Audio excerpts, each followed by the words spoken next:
Hello everybody, it's Ken Fanger and this is Walk to Business. And this week I want to talk about governance. We all hear that we have to have it, we all hear it's important, but we never stop and ask, what the heck is governance? And why does it matter?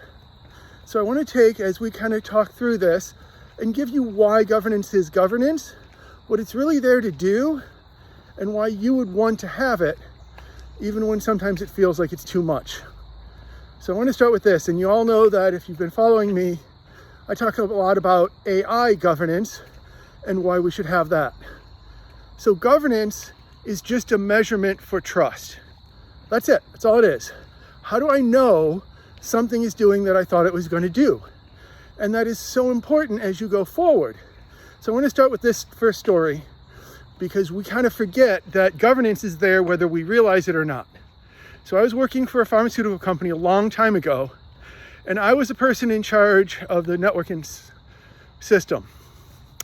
And that system, I was allowed to print checks, run the database that reconciled the checks, sign the checks with a signing machine, and then distribute the checks. Now, me being a security person, I saw a lot of problems in that. That was one person with all the power to control if a check was created and sent.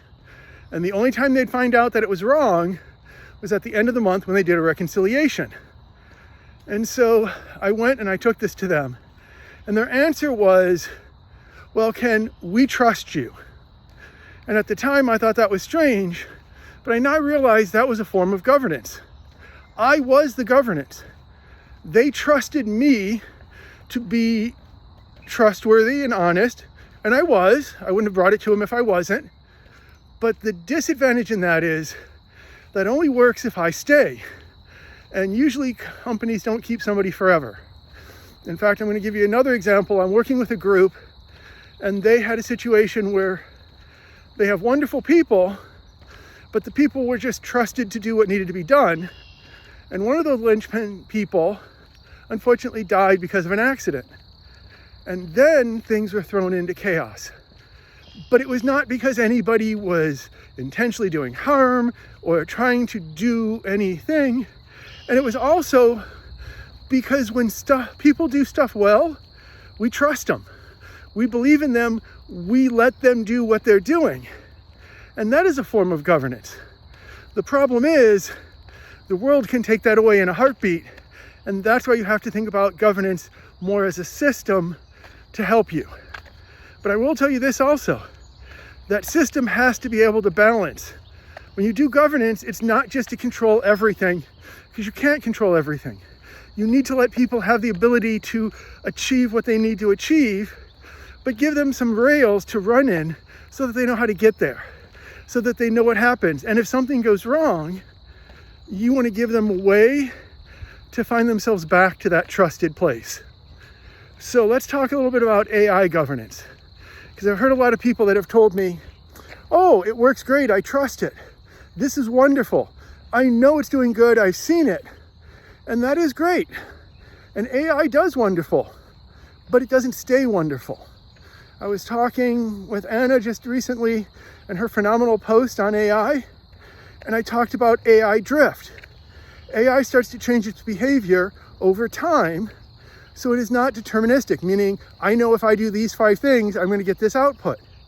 And because of that, you have to have a way to make sure you're always checking it, always making that trust true. And if you build that from the beginning, it'll be easier. Because if you just trust AI because it's AI, you'll run into a lot of problems down the road. And the worst part is, it'll feel great for a while, it'll work great for a while, and then it'll fall off course. And you may not even see it falling off course until it gets big enough to be a problem. That's why you have to have watches in the system. You have to know how to check it. You have to govern it. And you have to know how to build that trust. So as you go out there and you try and figure all this out, remember that governance is trust. And the wonderful thing is, I'm working with Manufacturing Works. We're going to be bringing a conference in October 1st that's going to talk about manufacturing and AI, governance and AI, sales and AI, to help you understand how you can govern it, how you can make the most success out of it by understanding how it works and how to control it. I look forward to talking to everyone next week. Have a wonderful time. Thank you.